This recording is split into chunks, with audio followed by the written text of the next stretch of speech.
Hollywood once sold us the sweetest illusion. In the golden era, every on-screen kiss was pure magic.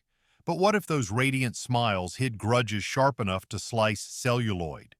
Tonight, we step behind the velvet curtain of vintage cinema to expose 6 classic movies where the leading ladies privately despised the men they were paid to adore. From champagne-bright musical numbers to brooding black-and-white masterpieces, each film carried a secret feud whispered across studio corridors. Ready to question everything you ever loved about old-school movies, forever reshaping cinema lore? In the sweltering summer of 1958, Hollywood was buzzing with the promise of Billy Wilder's cross-dressing caper, Some Like It Hot. The Golden Era press framed it as harmless fun, yet the atmosphere on set was anything but carefree. Marilyn Monroe, luminous as ever, arrived late, forgotten lines fluttering like confetti, while Tony Curtis, hungry for respect, tightened his jaw each time the cameras rolled.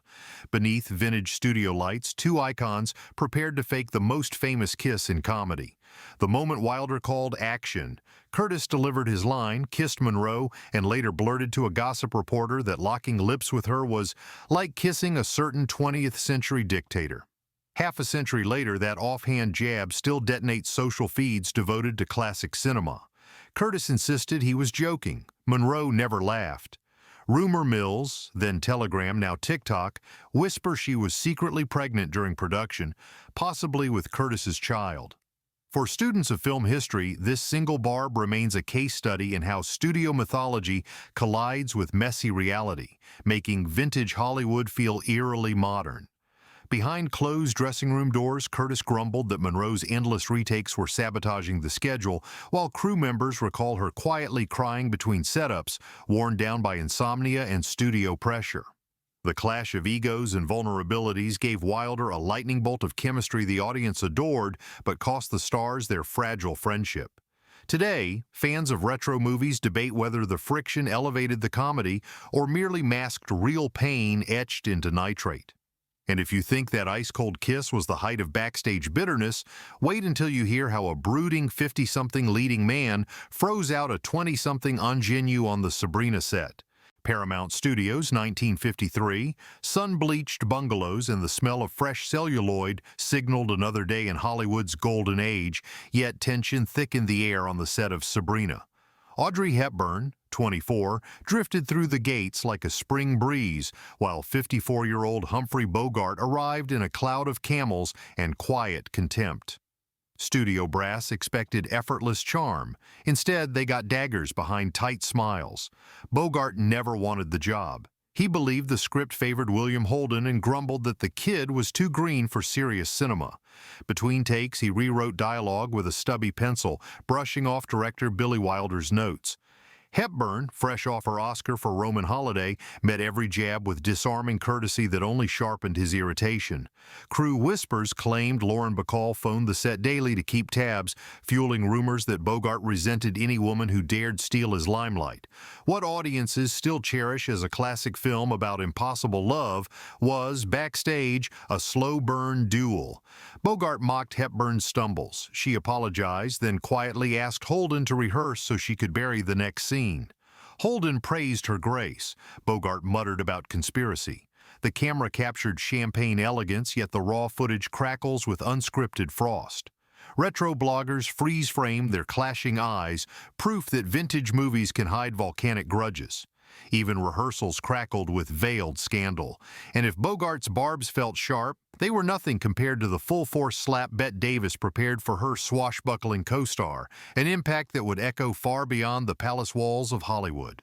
In 1939, as Europe inched toward war, Hollywood staged its own battlefield on Stage 8 at Warner Brothers' Golden Age gossip columns promised a regal duel in the private lives of Elizabeth and Essex. But what audiences saw on screen was only half the story. Bette Davis, already queen of classic drama, wanted Laurence Olivier as her Essex. Studio bosses handed her Errol Flynn instead, a swashbuckler she dismissed as just a pretty prop. From day one of the film shoot, barbs flew sharper than the rapiers in their courtroom scene. Davis buried herself in character prep, ordering historians to send portraits of Elizabeth I, even shaving her hairline to mimic the monarch's receding crown. Flynn, allergic to rehearsals, rolled in, jokes dripping with rum. The mismatch combusted when the script called for Elizabeth to slap Essex. Davis practiced with a throne until she could deliver a single blistering strike. On the take that made the final cut, her ring caught Flynn's ear so hard he staggered, half-deaf for hours. He spat an expletive, she refused to apologize, and the legend of Hollywood's most literal power move was born. Decades later, restoration experts replay the nitrate under 4K scanners and swear you can glimpse Flynn's eyes flashing real panic, a tiny shard of unscripted truth forever etched into vintage cinema. Blogs and podcasts still debate whether Davis crossed a line or simply perfected method acting before the term went mainstream. Either way, that thunderclap ended all pretense of harmony. Yet Flynn wasn't the only leading man blindsided by a fearless woman. Across the Atlantic, Sophia Loren would soon confront Marlon Brando's wandering hands with a retaliation unforgettable and unspoken. Pinewood Studios, 1966. Outside the rain-soaked lot, London papers buzzed about Charlie Chaplin's unlikely comeback with A Countess from Hong Kong. Inside Soundstage C, two titans clashed. Sophia Loren, radiant and poised to conquer English-language cinema, rehearsed opposite Marlon Brando, still crowned rogue royalty of Hollywood. The golden era might have faded, yet its pecking order lingered, and Brando expected instant reverence from any co-star. Loren obliged until his hand drifted where it didn't belong during a practice embrace. She recoiled, stared him down, and later recalled that she blew in his face like a cat protecting her kittens. The cast froze. Chaplin's cane tapped the floor. Brando laughed it off as method flirting and tried again. Loren's glare turned glacial. Rumor claims she warned, in crisp Italian, that a repeat would meet a stiletto heel. From then on, Brando's improvisation stayed strictly above the waist. Chaplin struggled to thaw the hush between takes. Tension bled onto celluloid. Rewatch the ballroom waltz frame by frame, and you'll see Loren's spine lock whenever Brando leans in, a real duel hiding inside a supposedly breezy classic film. Modern TikTok editors loop that micro-expression as proof that Me Too moments existed long before hashtags. Restoration experts screening the Technicolor print in 2024 called their chemistry radioactive, mesmerizing but volatile, stoking fresh debates about power plays in vintage movies. And if one uninvited touch could warp an entire production, imagine what relentless perfectionism did to a teenage tap dancer bleeding inside her shoes. MGM's cavernous Stage 27, 1951, industrial rain machines thundered while a 19-year-old Debbie Reynolds clenched swollen toes inside soaked satin pumps. To audiences devouring Hollywood's Technicolor dreams, Singin' in the Rain looked like pure joy, the very definition of classic musical cinema. Backstage, it was a boot camp run by Gene Kelly, a perfectionist whose grin concealed a drill sergeant's bark. Kelly demanded single-take precision, heels hitting pencil marks, umbrellas clicking in sync, smiles never wilting. After 12 hours of the good morning routine, Reynolds collapsed beneath the piano, crying until Fred Astaire, rehearsing next door, quietly offered tap tips and Kleenex. By hour 15, she peeled off her shoes. Blood streaked the lining like red confetti on old film stock. Kelly's response, according to Reynolds, was a curt nod and another run-through. The cruelty peaked when Kelly, improvising a farewell, pulled her close and kissed her full on the mouth. Unwritten, unrequested, captured forever on nitrated negative. Reynolds later joked it was her first real kiss, though she spent the night gargling with Listerine. Decades of lore crowned the story emblematic of Golden Age toughness. Suffer for art, then smile under studio lights. In April 2025, Kelly's widow fired back during a podcast, calling the Bleeding Feet tale myth wrapped in melodrama. Her rebuttal reignited online forums, pitting preservationists who worship vintage movies against skeptics who question every shimmering legend. TikTok creators now sync her denial to split-screen dance loops, asking viewers to vote genius mentor or tyrant with tap shoes. Either way, Reynolds proved grit could outshine rain, yet the next rivalry would test whether elegance could survive a feathered gown that drove a debonair partner to the brink. Ginger Rogers glided into RKO's rehearsal hall already plotting tiny rebellions. By 1935, she'd endured 5 pictures of being twirled, dipped, and diplomatically praised, while gossip scribes credited Fred Astaire with every ounce of genius. For their 6th classic partnership, Top Hat, she arrived wearing a pale blue feather gown that would become legend, and Astaire's private nightmare.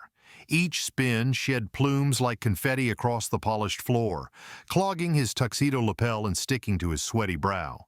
He stopped mid-routine, barking that the dress looked like a chicken got loose in the ballroom. Rogers smiled sweetly and refused to change. Costume designer Bernard Newman simply sewed the feathers tighter. Audiences saw effortless swirl, but raw takes reveal Astaire's footwork falter whenever rogue fluff ticked past his eyes. Crew members swear he cursed under his breath, yet Rogers' twirling only grew more defiant, a silent campaign for co-creator credit in a golden era that prized male choreography. The tension sparked an electricity modern TikTok editors now loop for dance wars, proof that vintage cinema wasn't always polite. By swing time, Rogers demanded equal billing on the choreography notes, and the studio, terrified she'd walk, granted it. Her victory rewrote an invisible line on the parchment of Hollywood history, inspiring later actresses to fight for royalties and respect. Astaire eventually conceded she was more than a partner who followed. He wrote in his memoir that she made me look good. It was the closest thing to surrender he ever penned. Feathers settled, credits rolled, yet one truth remained. Behind every shimmering reel of old-school movies, some sparks were never scripted, just too bright to hide. MGM's Art Deco soundstage pulsed with Klieg lights in 1931 when Hollywood paired Joan Crawford and Clark Gable for Possessed, a pre-code potboiler draped in satin and scandal. By the standards of the Golden Age, their off-screen affair was dynamite. Both were married, both craved control, and neither bothered to douse the sparks. L.B. Mayer threatened to axe their contracts if the romance kept flaming, but Crawford shrugged that fire sells tickets. Gossip scribes hailed the shoot as the affair that nearly burned Tinseltown down, gilding the classic dialogue with whispered sin. Desire soon curdled into rivalry. When Gable's attention wandered back to wife Rhea, Crawford purred taunts between takes until he stomped off like a wounded bull, halting production cold. One blow-up ended with Gable storming from the set, boom mics bobbing, extras frozen mid-scene. Inside the frame, he delivers silk-smooth pitches. Outside it, he barks that Crawford is acting him into a corner. The tension peaked during a climactic argument where the script required him to slap her. He obliged with bruising conviction, and editors kept the real sting that bloomed on her cheek, a raw fragment still visible in HD restorations. Rewatched today by retro film junkies compiling vintage cinema reels, their smoldering close-ups feel radioactive. Is that heat lust or loathing? Fans of old-school movies split-screen the footage with behind-the-scenes lore, debating whether passion or payback fuels every flaring glance, proof that sometimes the fiercest drama in a film plays out just beyond the camera's edge. RKO's Stage 11, 1937. Hollywood thundered with drills and roars as a live leopard named Nisa prowled between cameras. Director Howard Hawks swore Bringing Up Baby would redefine screwball cinema, but the chemistry that dazzles on screen masked a tug-of-war. Katharine Hepburn, fresh off a Broadway run, treated rehearsal like improv night, riffing lines until everyone cracked, except Cary Grant. The matinee idol prized clockwork timing. Every unexpected flourish forced a reset, grinding the schedule and his nerves. Studio publicists, eager to protect a marquee pairing in the golden era, blamed the leopard for delays. Yet crew gossip fingered Hepburn's high-wire antics and Grant's clipped retorts. Tension peaked during the museum staircase scene. Hepburn, testing a new gag, stepped backward into Grant's path, sending both tumbling into prop dinosaur bones that splintered like dry spaghetti. Hawks barked, "Print it," thrilled by the chaos, but Grant limped away, muttering that he'd sign for dramas if the laughs kept fracturing ribs. Offset, Hepburn mailed him a box of toy fossils with a note, "For the next fall." Grant responded by sending her a stopwatch. No inscription, message clear. Their low-key prank war never hit tabloids, yet assistants later recalled entire mornings lost to silent standoffs while Nisa dozed in her cage, tail flicking like a metronome of mounting cost. Today, fans streaming the restored classic film marvel at rhythm so crisp it feels rehearsed for months. Little do they realize those perfect beats were forged in grudging respect, stray claws and a battle of wills still whispered about in forums devoted to vintage movies history. Marfa, Texas, 1955. The desert shimmered like a mirage while Hollywood caravans unloaded trunks of couture and camera cranes for George Stevens's sprawling epic giant. Heralded as the last thunderclap of the golden era, the production married oil, cattle, and class warfare into a 3-hour film that promised immortality. Elizabeth Taylor, barely 23, stepped off the plane draped in lavender chiffon and unfiltered bravado. Rock Hudson, studio-trained king of square-jaw romance, offered a courteous nod but clocked the entourage of stylists as a warning. This slip of a girl had come to steal scenes, not hearts. Day one under the blistering sun revealed a clash of methods. Hudson thrived on neat marks and measured charm. Taylor thrived on spontaneity, feeding off James Dean's smoldering improvisations between setups. Each time the director called cut, Dean whispered daring line changes in Taylor's ear, and she played along, leaving Hudson stranded with yesterday's script. Crew members recall him flinging his Stetson into the dust, growling that the picture was turning into the Elizabeth and Jimmy show. Taylor grinned, adjusted her pearls, and promised to hit her cues. The new ones, anyway. Pressure peaked during the birthday party brawl. Taylor, playing Leslie Benedict, had to hurl a silver urn across the banquet table. Hudson insisted on keeping the fragile take-one prop for authenticity. On the first swing, the handle snapped, scalding his wrist. He cursed, she apologized, cameras kept rolling, and Stevens declared the mishap gold. That accident stayed in the negative, a flash of frustration polished into classic allure. Today, fans of vintage movies freeze-frame the wince, proof great cinema blooms from barely concealed irritation. Selznick's Hollywood sounded like a symphony of typewriters in 1939, yet inside Stage 5 the mood was anything but harmonious. Joan Fontaine, just 22, arrived on Alfred Hitchcock's Rebecca set shy but determined to prove she could shoulder a classic Gothic film opposite Laurence Olivier, already royalty in Golden Age cinema. Olivier had wanted fiancée Vivien Leigh for the role. Studio decree said otherwise, and his charm chilled to dry ice. He'd greet Fontaine by her character's humiliating title, The Girl, then rehearse scenes with his back turned, forcing her voice to tremble for real. Hitchcock stoked the tension like a shadow puppeteer. Hoping to capture genuine anxiety, he whispered to Olivier moments before, "Action," urging snide ad-libs and instructed crew to grant Fontaine no reassurances between takes. The director even hinted the cast had placed bets on her failure, a mind game that nearly cracked her composure. Fontaine later said she felt a nervous breakdown hovering behind every doorway. The powder keg finally burst during the boathouse confession scene. Olivier, improvising, snapped a hairbrush across a table, shards spraying past Fontaine's wrists. Hitchcock let the cameras roll, capturing her authentic flinch that still electrifies 4K restorations. When the director yelled, "Cut!" Fontaine stalked off, refusing makeup touch-ups until Olivier offered a clipped apology, an olive branch she pocketed but never planted. Fans of vintage movies pause that frame today, arguing whether the terror in her eyes is performance or payback, proof that some of Hollywood's brightest sparks ignited far from the scripted page. Selznick's scorching Atlanta backlot. 1938. Hollywood had bet the bank on Gone with the Wind, the would-be crown jewel of the golden era. From the moment Vivien Leigh landed, clipped British vowels slicing Southern air, Clark Gable sensed trouble. He was box office royalty, she an imported gamble, but director Victor Fleming made it plain. Scarlett O'Hara would run the film's heartbeat. Leigh drilled lines at dawn, perfecting accents. Gable preferred poker at Musso and Frank's until midnight. Sparks? More like slow-burn gunpowder. Crew gossip circled one wicked detail. Gable's dentures left a nicotine haze Leigh called razzle-dazzle breath. Each time a swooning close-up loomed, she dabbed lavender oil beneath her nostrils. He muttered that her highfalutin coachings stretched scenes into marathons. When the famous "You should be kissed and often take hit its 15th attempt," Gable allegedly growled, "Tell the lady I don't offer bulk discounts." Lee countered by requesting yet another retake, an act bordering on sabotage, until Fleming barked, "Print it before they strangle each other." The tension fed raw electricity onto nitrate.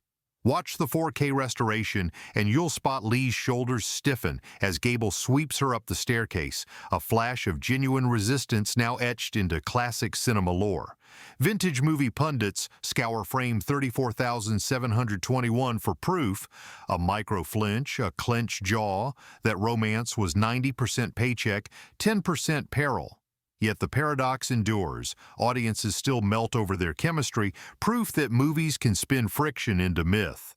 Sometimes the brightest sheen of vintage Hollywood was polished with nothing but grit and a hint of lavender to mask reality.